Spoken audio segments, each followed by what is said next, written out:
Assalamualaikum warahmatullahi wabarakatuh. Innal hamdalillah wassalatu wassalamu ala Rasulillah amma ba'd. Jamaah kaum muslimin yang dirahmati Allah. Di dalam bulan Ramadan ada ibadah sunnah yang sangat afdol, yaitu iktikaf. Rasulullah Shallallahu Alaihi Wasallam kalau di akhir Ramadan, terutama di 10 hari terakhir bulan Ramadan, selalu melakukan iktikaf. Apa itu iktikaf? Mungkin Bapak Ibu sudah biasa mendengar ini dan insya Allah juga sudah biasa melakukan iktikaf. Iktikaf itu berdiam diri atau menetap di masjid dalam rangka beribadah kepada Allah Subhanahu wa taala. Nah, berapa lama iktikaf itu? Ini para ulama berbeda pendapat. Kalau dari Imam Malik itu mensyaratkan minimal 1 hari 1 malam minimal. Tapi kalau imam-imam yang lain tidak.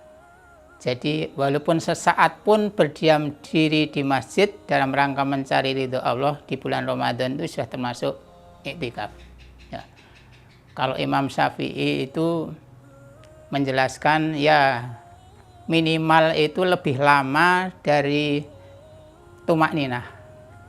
Katakanlah kalau ruku itu tumak ninah 1 menit misalnya ya, berarti ya lebih dari 1 menit saja sudah bisa iktikaf. Tapi masa ya kita mau iktikaf cuman 1 atau 2 menit ya. Paling tidak kita masuk ke masjid di malam 21 dan seterusnya sampai di akhir Ramadan ini, paling tidak melaksanakan sholat tahiyatul masjid ya minimal.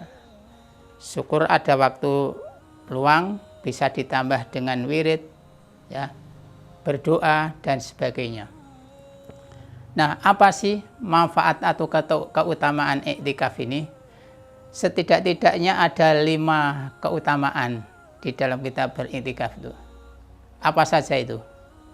Mungkin Bapak Ibu sudah tahu ya, apa keutamaannya. Yang pertama keutamaannya itu adalah untuk menggapai Lailatul Qadar. Nah, insya Allah ini para jamaah itu sudah biasa ya, kalau iktikaf ke Ramadan maka yang dicari adalah Lailatul Qadar. Kalau malam Lailatul Qadar itu 1 malam itu lebih baik dari 1000 bulan. Kemudian keutamaan yang kedua adalah bahwa setiap saat setiap saat, setiap detik kita beriktikaf di masjid itu bernilai ibadah. Loh, bayangkan loh. Kalau kita bisa bertahan 1 jam, 2 jam, 3 jam, bahkan bisa 1 hari semalam atau lebih dari sehari semalam, maka setiap saat itu bisa bernilai ibadah.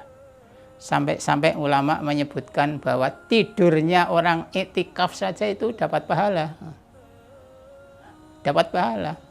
Karena niatnya niat iktikaf, tapi karena saking ngantuknya tertidur itu aja dapat pahala, bayangkan. Tidur di masjid dalam rangka iktikaf dapat pahala. Ini keutamaan yang kedua. Kemudian keutamaan yang ketiga adalah merupakan sunnah Rasul. Jadi kita itu iktikaf itu mencontoh Rasul ya. Karena Rasulullah itu setiap bulan Ramadan di 10 hari terakhir itu ya, itu menjauhi istri-istrinya, kemudian iktikaf di masjid ya. Berarti kita itu tidak ngarang sendiri, iktikaf ini mengikuti sunnah Rasul. Ini keutamaan yang ketiga. Kemudian keutamaan yang keempat adalah untuk meningkatkan kekhusyukan ya, kekhusyukan dalam beribadah. Bapak Ibu mungkin kalau di luar iktikaf misalnya sehari-hari seperti ini ya, mungkin untuk khusyuk dalam beribadah itu mungkin ada kendala ya. Mungkin suara-suara di lingkungan kita ya. Tapi kalau dalam waktu iktikaf itu, apalagi iktikaf di malam hari, dini hari, suasana sepi, kemudian orang-orang di sekitarnya juga semua khusyuk, maka insya Allah kita juga akan meningkat kekhusyukannya dalam beribadah. Ini yang keempat. Kemudian yang kelima, ini penting sekali nih. Keutamaan yang kelima adalah untuk evaluasi diri. Evaluasi diri. Ini kelihatannya mudah ya, evaluasi diri, tapi ternyata dalam prakteknya tidak mudah. Tidak mudah. Apalagi kalau di luar Ramadan ini ya. Orang kadang dinasihati saja susah ya. Evaluasi diri. Insya Allah dalam suasana hening di masjid malam hari itu, kita seperti mungkin akan lebih mudah seperti melihat videonya sendiri. Oh, saya dari hari ke hari itu ternyata saya masih sering bersikap sombong. Ini penting ini. Di luar Ramadan kadang-kadang kita tidak merasa, tapi pada saat iktikaf kita seperti melihat video kita sendiri. Oh iya ya, ternyata saya tuh pernah dinasihati orang juga menolak. Ini pernah ada contoh, saya pernah ngalami itu. Saya menasihati orang yang biasa menasihati. Jadi penasihat ya, orang biasa menasihati, biasa ceramah, itu ternyata dinasihati juga tidak mudah. Suatu ketika ada orang yang lebih senior dari saya, lebih sepuh dari saya, dan insya Allah dia lebih bagus amalnya daripada saya. Tapi suatu ketika dia mengalami ada masalah dengan keluarga orang lain, ya terjadi istilahnya seperti miskomunikasi lah, hanya menjadi hubungannya tidak baik. Kemudian saya mencoba untuk memberikan saran masukan, ya Pak Haji, sepertinya saya melihat Pak Haji itu hanya salah paham saja gitu ya dengan keluarga sana.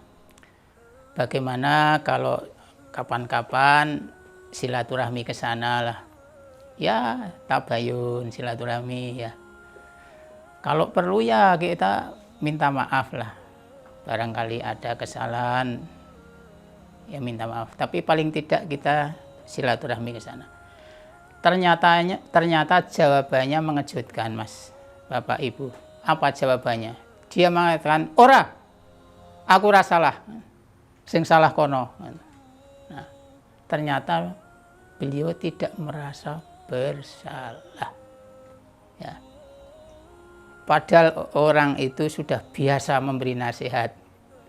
Ternyata orang untuk menerima nasihat ini tidak mudah. Oleh karena itu, insya Allah pada saat kita iktikaf di 10 hari terakhir Ramadan ini akan beda. Insya Allah kita akan melihat seperti melihat videonya sendiri. Oh iya, ternyata saya dulu pernah diberi saran untuk silaturahmi saja saya tidak mau, ya, tidak merasa bersalah. Maka insya Allah mulai saat ini saya akan menerima nasihat dari orang lain, akan menghargai, ya, memperhatikan nasihat orang lain. Itulah keutamaan dalam kita beriktikaf, ya, di antaranya 5 itu. Mudah-mudahan ada manfaatnya. Billahi taufiq wal hidayah. Wassalamualaikum warahmatullahi wabarakatuh.